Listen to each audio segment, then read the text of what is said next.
doing all of these things, we're achieving major strides toward completing our military objective.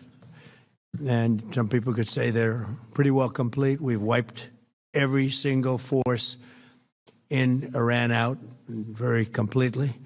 Most of Iran's naval power has been sunk. It's on the bottom of the sea.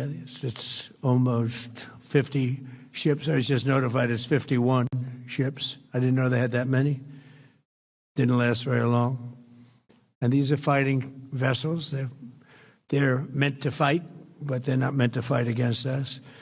We continue to target Iran's drone and missile capabilities. Their drones are way down. Their drone manufacturing has been hit starting today. We know all of the places they manufacture the drones, and they're being hit one after another. Their missile capability is down to about 10%, maybe less. We're also hitting where they make missiles and where they deliver missiles. We've struck over 5,000 targets to date, some of them very major targets, and we've left some of the most important targets for later in case we need to do it. If we hit them, it's going to take many years for them to be rebuilt, having to do with electricity production and many other things. So we're not looking to do that if we don't have to.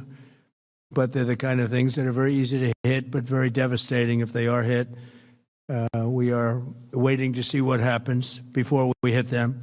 We could take them all out in one day, but it's all resulting in a 90% decline in various things, but in particular, Iranian missile launchers and 83% drop in drone launchers. As you know, the drone launchers are pretty well shot, but we're at over 90% decline in the Iranian missile launchers, which is very hard to reproduce and very hard to get.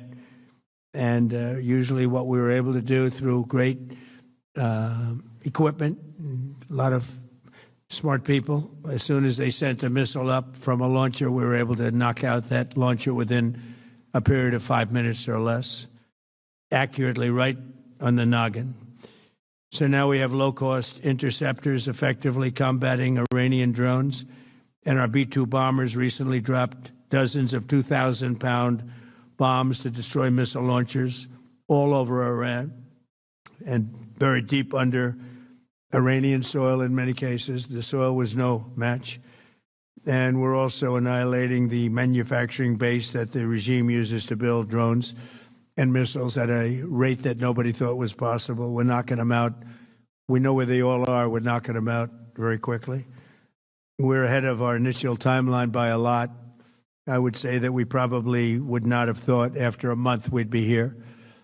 In addition to the fact that we've taken out the leadership twice and maybe 3 times. And we, as you know, we want to be involved. We don't want another president that maybe wouldn't be willing to do what I'm willing to do for the good of the world, for the good of our nation, to be stuck with this situation in 5 years or 10 years from now. So we think they should put a president in, or the head of the country in, that's going to be able to do something peacefully for a change. They've been doing this for 47 years, killing people for 47 years, whether it's the barracks or even the SS Cole where they were involved. Very strongly, they always denied it. But where they were very strongly involved, and all of the people that died through the roadside bombs died and are right now walking around with no legs, no arms, a face that's been so badly damaged. The Iranian regime has been attacking Americans and spreading terror for 47 years, and despite these countless opportunities to renounce their nuclear ambitions, which they had just a short while ago, they told Mr. Witkoff, who is standing right over here, they said, they actually said, we want to keep building. Essentially, in a real nutshell, we want to continue to build nuclear weapons. If we didn't knock out Midnight Hammer, if we didn't knock out their Iranian potential, if we didn't do that with Midnight Hammer, they would have had a nuclear weapon. They would have used it long before now. And at a minimum, Israel would have been annihilated. I was very lucky that we had the courage to do that, that we had the talented pilots and the great equipment. The B-2 bombers are unbelievable. We ordered 25 more, by the way. The newer, better version. It's we have the greatest military in the world. We have the greatest equipment in the world by far. You see that no matter where we go. You still need the people, though, to operate it and to use it. And those are the people that we cherish. Even after we obliterated their key nuclear sites in Operation Midnight Hammer, they never negotiated into good faith. They still continued to say, we want to build nuclear. We want enrichment at levels that were unacceptable. And they even turned down an offer for unlimited free nuclear fuel forever for civilian purposes. We had people offering them free nuclear fuel. They weren't interested in that because they wanted to build a nuclear weapon. So instead, the regime was trying to reconstitute its weapons program at a different site. They couldn't go back to where they were, the 3 sites that we obliterated.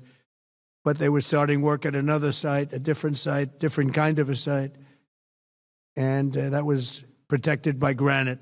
They wanted it protected. Granite's pretty good, but they wanted it protected by a lot deeper. They wanted to go a lot deeper, and they started the process while rapidly building conventional ballistic missiles. They were going to do it all at the same time. It threatened our overseas bases and soon could have reached even our homeland. The regime's intention was to use this exponentially growing ballistic missile threat to make it virtually impossible to prevent them from obtaining a nuclear weapon. So as you probably saw, they had a tremendous number of missiles, most of which are now being used or destroyed, and very unsuccessfully used because we have been able, for the most part, to shoot them all down. What incredible technology. The Patriots have been unbelievable, and other things. And the laser technology that we have now is incredible. It's coming out pretty soon. Where literally lasers will do the work of, at a lot less cost, do the work of what the Patriots are doing or what other things are doing. The situation was very quickly approaching the point of no return, and the United States found it intolerable, in my opinion, based on what Steve and Jared and Pete and others were telling me, Marco, so involved, that I thought that they were going to attack us. I thought they would, if we didn't do this at the time we did it, I think they had in mind to attack us. And if you notice, they did something which was very foolish, very stupid, I would say. They attacked their neighbors. And their neighbors were largely neutral, or at least weren't going to be involved, and they got attacked. And it had the reverse effect. The neighbors came onto our side and started attacking them, and actually quite successfully. If you look at Saudi Arabia, you look at UAE, Qatar, and others, but they were strong and they were smart, but they got attacked. Nobody, when I first heard it, I said, no, somebody made a mistake. There was no mistake. UAE had over 1,000 missiles shot at it, knocked them almost all down. On the very first day I came down the escalator in 2015, I said, quote, I will stop Iran from getting nuclear weapons, and all I'm doing is keeping my promise. Think of that. That was in 2015. I said it. It was a threat then and a much bigger threat now, but no longer a threat, not for a long time anyway. We want to keep it that way. As we continue Operation Epic Fury, we're also focused on keeping energy and oil flowing to the world, and I will not allow a terrorist regime to hold the world hostage and attempt to stop the globe's oil supply. And if Iran does anything to do that, they'll get hit at a much, much harder level. I will take out those targets that were easy and that I mentioned just before. We'll take them out so quickly, they'll never be able to recover, ever. If they want to play that game, they better not play that game. In the long run, oil supplies will be dramatically more secure without the threat of Iranian ships, drones, missiles, nuclear menace, or anything. So the Strait of Hormuz is going to remain safe. We have a lot of Navy ships there. We have the best equipment in the world, inspecting for mines. Again, most of their ships are down at the bottom of the sea, but we will hit them so hard that it will not be possible for them or anybody else helping them to ever recover that section of the world if they do anything. In recent years, the regime and its terror proxies have launched attacks on hundreds of commercial vessels. We're putting an end to all of this threat once and for all, and the result will be lower oil prices, oil and gas prices for American families. We've done that. We've done it. We brought it very low. This was just an excursion into something that had to be done. We're getting very close to finishing that, too. In the meantime, during this brief disruption, the United States is offering political risk insurance to any tankers operating in the Gulf. So we're putting up risk insurance. We'll perhaps go alongside of them for protection. We don't think it'll be necessary if it is. And if they do anything, the price will be incalculable. It will be so great that they will have wished they never did it, because you have to keep the straits flowing. With all of that, it affects other countries much more than it does the United States. It doesn't really affect us. We have so much oil. We have tremendous oil and gas, much more than we need. We have Venezuela now as our new partner, great partner. They've worked out so wonderful. We're working with the administration, the president, and it's a massive source of oil, gas, everything.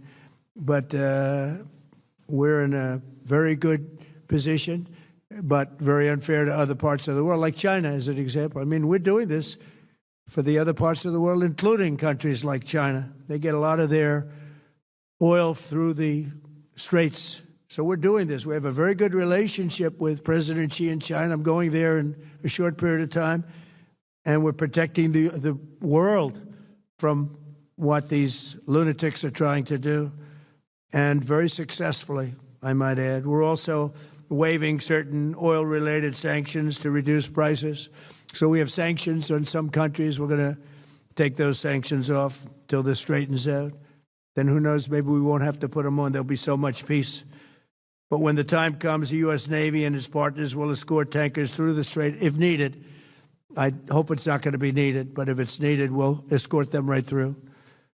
And we have the greatest mine-sweeping ability. We have the greatest ships, and all of we know exactly where they're placed. We'll get them out of there very fast, but we hope we don't have any of that. And again, if they do that, if they play that game, we're going to hit them at a level that they have not seen before. So we're winning very decisively. We're way ahead of schedule.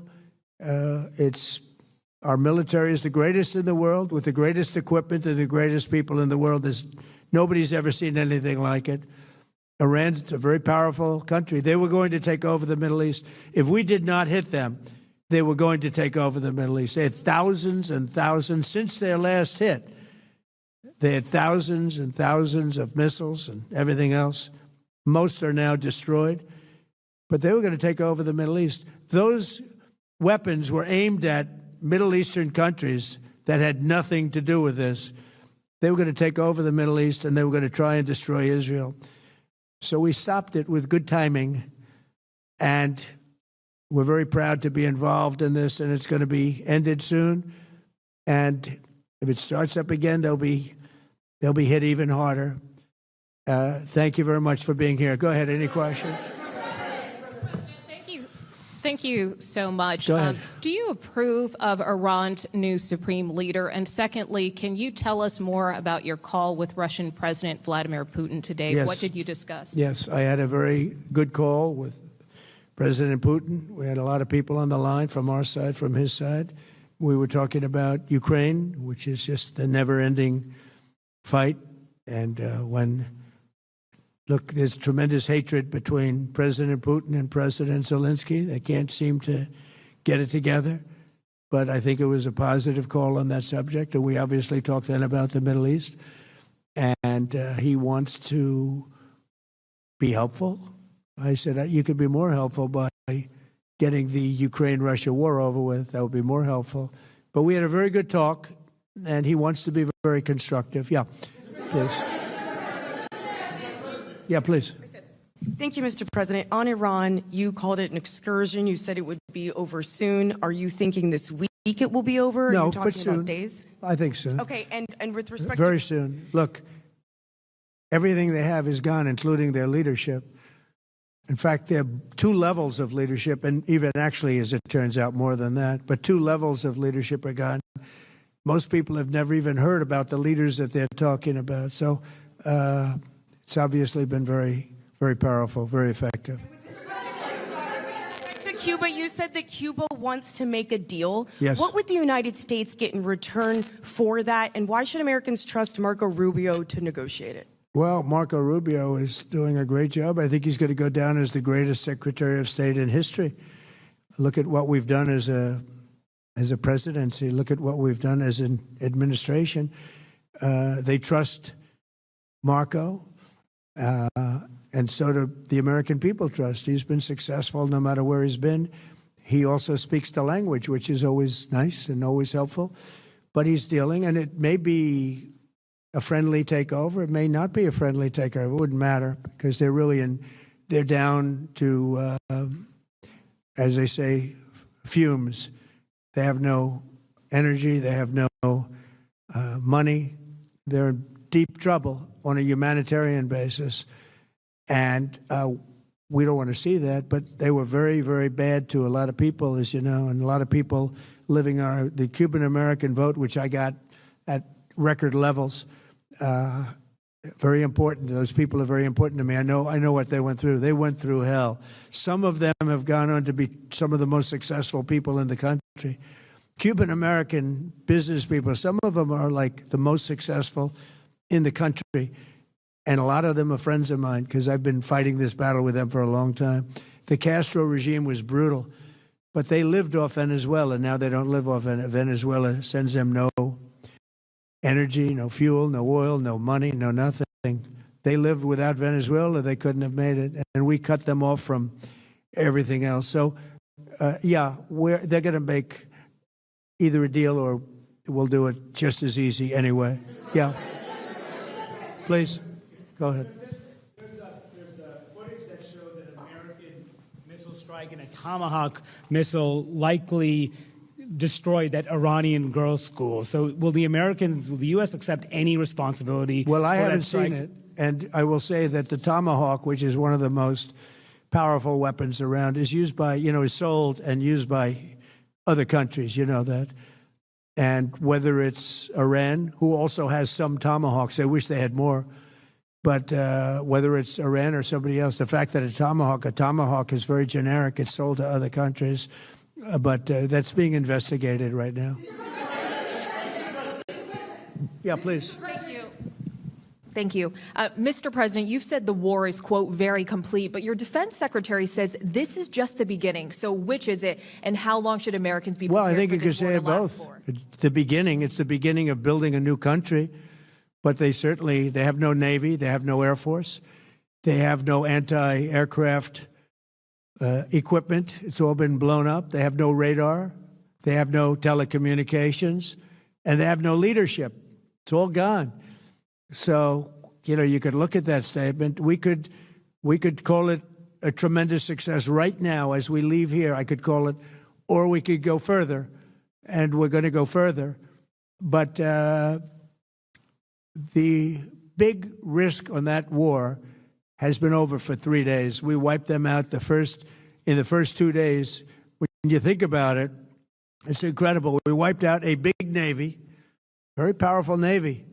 These were ships. These were serious ships. These were ships that you buy when you want to win battles. They're all on the bottom floor. The sailors are all running off the ships. They refuse to get on the ships. The Air Force is gone. Everything's gone. The missiles are down to a trickle. The drones are down to probably 25%, and they'll soon be down to nothing. We'll have where they manufactured the drones are under fire as we speak. They're being hit. So the rest is going to be a determination as to my attitude, along with the people in the Trump administration, what we want to do. Thank you. Yeah, please. Can I ask you, you mentioned you were going to waive certain additional oil waivers or sanctions. Can you talk a little bit more about that and address in particular? Well, we're looking to keep the oil prices down. We went artificially up because of this excursion into a very positive thing. I mean, this was an excursion that a lot of people wouldn't have done. I knew oil prices would go up if I did this, and they've gone up probably less than I thought they'd go up. But I don't think anybody thought we were going to be this quickly successful. This was a military success, the likes of which people haven't seen. We have the best military. We have the best equipment. We have, I believe, the best generals. We have the best. And this went very quickly. We talked about that with President Putin. He was very impressed with what he saw because nobody's ever seen anything quite like it. You know, Iran was a very powerful military country with all of the missiles. Now, you had the double attack. You had the original attack with us and Israel, and that knocked them for a loop. Then you had the B-2 bombers, which took out their nuclear capability, and they would have had a nuclear weapon within 2 weeks to 4 weeks. And they would have used it long before this press conference. And we might have had a much different press conference if we had a press conference at all. But it's been amazing. The military success that we've had is truly unprecedented. You've told your congressional colleagues that you will not sign any piece of legislation until the Save America Act is passed. Does that include the confirmation of Senator Mullen as your next DHS secretary? Does that mean a DHS funding bill? And Senator Thune said today it's not a matter of whether or not your Republican colleagues agree with the policy. It's about changing the process. In other words, getting rid of the filibuster to get there. So in order to get it, you're going to need Democrat votes. And what we're saying is the Save America, not the SAVE Act, which nobody knew what it was, the Save America Act, the Save America Act. And that's voter ID. We want voter ID. When a voter, we want to be able to see a picture of the voter. We want to be able to see that the voter is legitimate. We want, very importantly, confirmation that this voter is a citizen of the United States of America. And we want no mail-in ballot scams. So we have exceptions for the military, for sick, for disabled, and for people that are away, business trips or whatever. Even vacations will be very liberal in that. We've added two things to it: no men in women's sports and no transgender mutilization of our children. We don't want it's mutilization of our children. And we don't want that. So we added those two things. That's the 5 points. We have 5 very good points. It polls at 86% with Democrats. Think of that. The overall vote is 86%. With Republicans, it's 98%. And the only one opposed to it is a Democrat leadership because they cheat. They want to cheat. So we added those 2 points. We're going for the gold. And we're going to have to fight like hell. Now, certain things will happen. Certain things will take place. I'm here to do a great job for the country. But we don't have a country if we're going to have elections that are so corrupt and so dishonest like we've witnessed over the last period of time. You know, as an example, virtually nobody has a system of mail-in ballots like we have. No other country in the world. France went away from it. They all went. You know why? Because it's corrupt. And Jimmy Carter, when he had a commission, frankly, I think it's probably the best thing Jimmy Carter did. He said, you can't have mail-in voting because it's inherently dishonest. And it's turned out to be totally dishonest, and we're going to fight for it. Yeah. Has Iran activated any sleeper cells inside the U.S.? There's reports that they have pressed that trigger button to activate those cells, at least abroad. Well, they've been trying for a long time. We've been very much on top of it. One of the things we have to do is get the Democrats to stop the Democrat shutdown, because, as you know, the apparatus that looks into that, Schumer and the Democrats have shut it down, which tells you they probably hate our country a lot. But the Democrats have to open that up. But we've got very, very good intelligence into that. We know a lot of different things that have happened that have been very bad. A lot of them came in during the Biden open border period, but we have them under, we've got them, we're watching every single one of them. Yeah, we know a lot about them. The biggest problem we have is the Democrat shutdown. We know a lot about them, but the shutdown doesn't allow us to do what we have to do. have to take him out? Does he have a target on his back? You mean the new supreme leader? You mean the son? How can there be an Iran with Well, another I don't Ayatollah? want to say that, but I was disappointed because we think it's going to lead to just more of the same problem for the country. So I was disappointed to see their choice. Thank you, sir. You've said you have someone in mind to be the new Iranian leadership, if not the Ayatollah's son. What are you looking for in that person? Are you looking at someone internal, given that you just said that their leadership has been I decimated like the and idea wiped of, internal and eternal, come to think of it. But I like the idea of internal because it works well. I mean, I think we've proven that so far in Venezuela. We have a woman, Delcy, who has been, president of the country, very respected, she's doing a great job. And it's, no disruption. We had, as you remember, Iraq, where everybody got fired. The military got fired, the police got fired, the politicians got fired. There was nobody. And you know what they turned into? ISIS. And we don't want that. We don't want that. So I would like to see people that are inside go. Now, they talk about the son of the Shah. They talk about other people. But, hasn't been there in many, many years. We have a formula that's been very good so far, and I think it'll continue to be good. The relationship is extraordinary with Venezuela, smart country. We've taken out 100 million barrels of oil. It's right now in Houston being taken care of and made so beautiful. And you have to see this at work. They have it's brought to the refineries. It's being refined in Houston, which is made exactly for that product. And so far, but it's 100 million barrels of oil, and now they have another 100 million barrels coming. And it's like a partnership. We're getting along so well with them. It's great for Venezuela, and it's great for the United States. Yeah, please go ahead. Hi, Mr. President. You just suggested that Iran somehow got its hands on a Tomahawk and bombed its own elementary school on the first day of the war. But you're the only person in your government saying this. Even your defense secretary wouldn't say that when he was asked, standing over your shoulder on your plane on Saturday. Why are you the only person saying this? Because I just don't know enough about it. I think it's something that I was told is under investigation. But Tomahawks are used by others, as you know. Numerous other nations have Tomahawks. They buy them from us. But I will certainly, whatever the report shows, I'm willing to live with that report. Yeah, please. You said earlier that we've already won in many ways, but we haven't won enough. What do you consider enough? What's your baseline? Where they're not going to be starting the following day to develop a nuclear weapon. Where they'll look at that man and some other people from the administration and say, all right, we're not going to do it. They were not willing to say that. And when Steve called up and he said that to me, I said, well, here we go. Let's do it the hard way.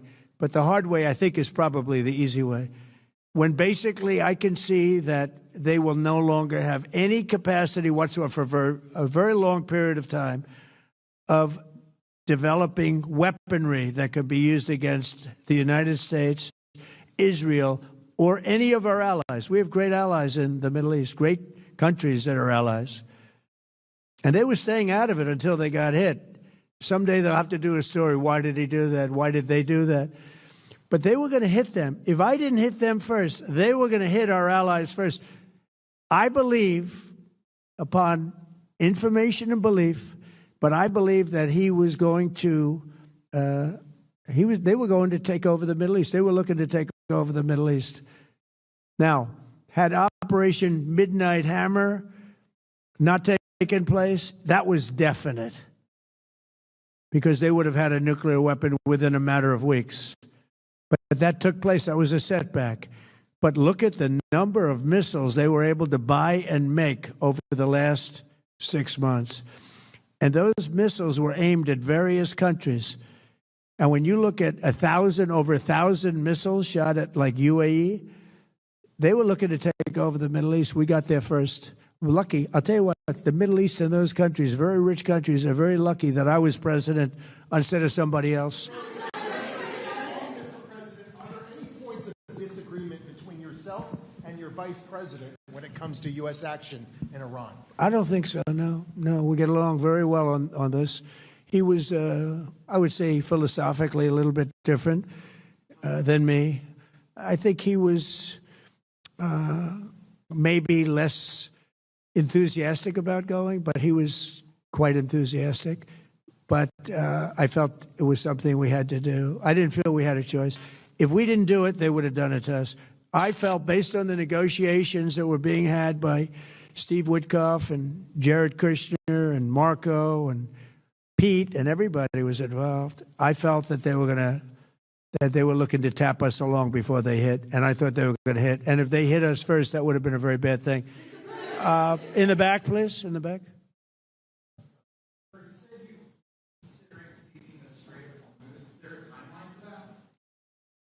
About the Strait, you mean? Yeah, well, I want to keep it open. I want to keep it good. You know, it doesn't pertain to us so much as it does to China. We're really helping China here and other countries because they get a lot of their energy from the Straits. But, hey, look, we have a good relationship with China. It's my honor to do it. Yeah. Leader, you have called him an unacceptable choice. So does he have a target on his back? And how can you say I don't want to say whether or not he does because that would be inappropriate. But, hey, look, I had a target on my back because, as you people wrote pretty well, they caught the assassin that was after me. So we just got them first. But they caught the assassin. They have him now in custody that was after me. So, you know, but people don't like to mention that, but they did catch him. And I'd like to congratulate our military, Secret Service, FBI, all of the people that worked on that, but they did. Yeah, please. Go ahead. No, go ahead, please. Thank you, Mr. President. You promised the Iranian people you would help them, but it sounds like you're willing to end this fight after your military objectives have wrapped up. Isn't that a betrayal of the people? Will I help them? I'd like to, if they can behave. But they've been very menacing. You know, they're great people. They have an amazing population. It's amazing, smart, brilliant, energetic. They have a great, I'd love to help them, but they have to be in a system that allows them to be helped. And right now they're in a system that only allows failure. And I don't want that. And I want a system that's not going to be attacking us. We want a system that can lead to many years of peace. And if we can't have that, we might as well get it over with right now. Yeah, please. Mr. President, as of today, there have been 8 U.S. military fatalities associated with the war in Iran. How many American deaths are you willing to have in this war? Well, as I said before, when you have conflicts like this, you always have death. And I was at Dover yesterday. I met the parents, and they were unbelievable people. They were unbelievable people, but they all had one thing in common. They said to me one thing, every single one: finish the job, sir. Please finish the job. And I'll leave you at that. Thank